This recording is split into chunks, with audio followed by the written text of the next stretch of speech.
মানিকগঞ্জ শহরে পটল বিল, সিদ্দিকনগর বিশ্ব ইজতেমার তালিমে ইসলামের আজ দ্বিতীয় দিন। মানিকগঞ্জ জেলা প্রতিনিধি আজাহর হোসেনের প্রতিবেদনে। মানিকগঞ্জ শহরে পৌরসভাধীন পশ্চিম দাসরা পটল বিল, সিদ্দিকনগর বিশ্ব ইজতেমা দ্বিতীয় দিন চলছে আজ।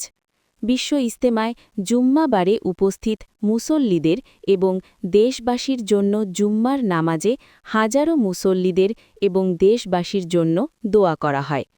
মানিকগঞ্জে বিশ্ব ইজতেমায় দোয়া পরিচালনা করেন মাওলানা ড. মুহাম্মদ মঞ্জুরুল ইসলাম সিদ্দিকী। ২৬শে ডিসেম্বর ২০২৫ ইং শুক্রবার জুম্মার নামাজের পর মানিকগঞ্জে অনুষ্ঠিত হল বিশ্ব ইজতেমার মোনাজাত। গত ২৫শে ডিসেম্বর বৃহস্পতিবার শুরু হয়েছে মানিকগঞ্জ পশ্চিম দাসরা পটল বিল সিদ্দিকনগর বিশ্ব ইজতেমার প্রথম দিন। এই উপলক্ষে মানিকগঞ্জে বিশ্ব ইজতেমার তৃতীয় দিনে আখেরি মোনাজাতের মধ্য দিয়ে শেষ হবে বিশ্ব ইজতেমার মাহফিল।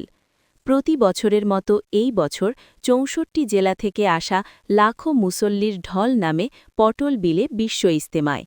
দেশ বিদেশের লাখো লাখো মুসল্লিরা মহান আল্লাহ এবং নবীর প্রতি লাখো লাখো শুকরিয়া আদায়ের এবং দেশ ও জনগণের দীর্ঘায়ু কামনার জন্য বিশ্ব ইজতেমায় নারী পুরুষ ইজতেমার মুরিদান সহ জুম্মার নামাজে হাজির হন।